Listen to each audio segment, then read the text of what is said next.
Dans un des bâtiments de l'hôpital Bichat à Paris, l'équipe du docteur Le Tourneur travaille sur d'étranges matériaux. Donc les produits utilisés sont des produits commerciaux constitués d'unités saccharidiques qui sont donc des unités de sucre. De la poudre, un peu d'eau, des ingrédients secrets. On utilise notre polymère qu'on a mis en solution dans de l'eau.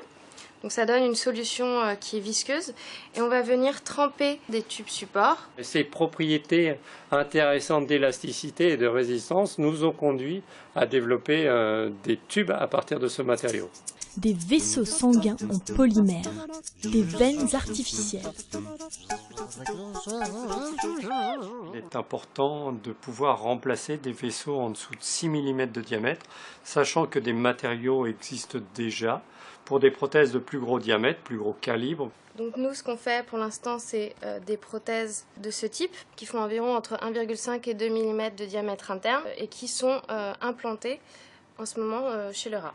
Ils font 2 mm de diamètre intérieur, 400 à 500 microns d'épaisseur, 10 cm de long. Différentes formules sont essayées et testées. Sur des machines d'abord, puis sur le rat. Il a fallu plus d'une année pour que ce matériau puisse résister une journée. Ensuite, il a fallu 2 ou 3 ans pour qu'il passe l'étape de plusieurs semaines. Actuellement, ces prothèses sont compatibles 3 mois chez l'animal. Nous espérons bien sûr aller plus loin chez l'animal et ensuite chez l'homme.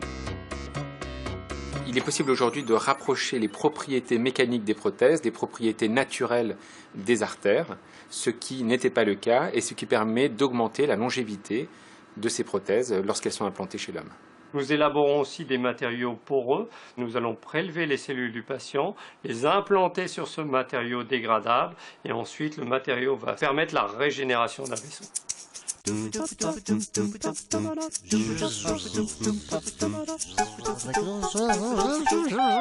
dépose la matrice sur une lamelle. Donc là, je fais la mise au point sur l'échantillon et puis je regarde si les cellules souches vont pouvoir donner ces différents types de cellules présents dans les vaisseaux pour plus tard avoir des vaisseaux sanguins dans ces matrices. Ça, c'est le gel tel qu'on le voit si on le regarde ici en lumière blanche et là en fluorescence. On voit vraiment la 3D, quoi. Après examen en microscopie confocale, le matériau apparaît en vert, les travées noires, les cellules qui ont colonisé le matériau apparaissent sous la forme de petits points violets.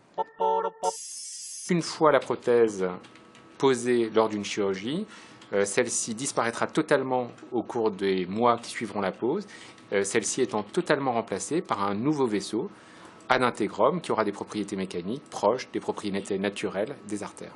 C'est donc une avancée sur le plan médical fondamentale pour les patients. Bonjour Diego, comment vas-tu? Pas trop mal, et toi? Les recherches se comptent en années, mais la course pour mettre au point la veine synthétique du futur se joue à l'échelle planétaire. Ça ne peut qu'ouvrir sur des partenariats intéressants. Je ne pense pas être en compétition directe. Absolument pas. C'est très bien Diego, moi je suis d'accord à 100%.